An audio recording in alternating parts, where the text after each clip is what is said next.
নিয়োগ বিধিমালা থেকে সেটা আমরা কিভাবে বাতিল করা হবে সেই প্রক্রিয়াটার মাধ্যমে আমরা এটাকে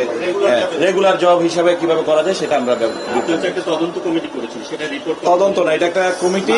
সুপারিশ প্রণয়ন করার কমিটি, সেটা 7 দিনের মধ্যে আমরা মন্ত্রণালয়কে সেই ইয়াটা পেশ করবো, যেখানে আনসারের যারা সাধারণ আনসারের প্রতিনিধিরা থাকবেন 4 জন, সেই 4 জন প্রতিনিধি সেই সুপারিশ প্রণয়নে আমাদেরকে সাহায্য করবে এবং তাদের দাবি দেওয়ার ভিত্তিতেই সেই সুপারিশগুলোকে আমরা আমাদের মন্ত্রণালয়ের জন্য জাতীয়করণের যে দাবিটা আছে সেটার সাথে আসলে ওদের সমস্যার জায়গাটা একটু ভিন্ন। সমস্যাটা এই জন্য যে সমস্যার জায়গা যেটা আমরা প্রথম যেটা স্যার বলেছেন, উপদেষ্টা মহোদয় বলেছেন, সেই জায়গাটা নিয়ে আমরা ইনশাল্লাহ বাকি সব সমস্যা নিয়ে আমরা কাজ করব। আমরা যেহেতু এটা কমিটি হয়েছে, এটা বিচার বিশ্লেষণ করে এবং এটা যেহেতু আরো অন্যান্য মন্ত্রণালয়ের সাথে সম্পর্কযুক্ত এবং আমাদের একটা জাতীয় সংকটও এখন চলতেছে, বন্যা সংকট চলতেছে, আমাদের কিন্তু অনেক দিকে কাজ করা লাগতেছে। এই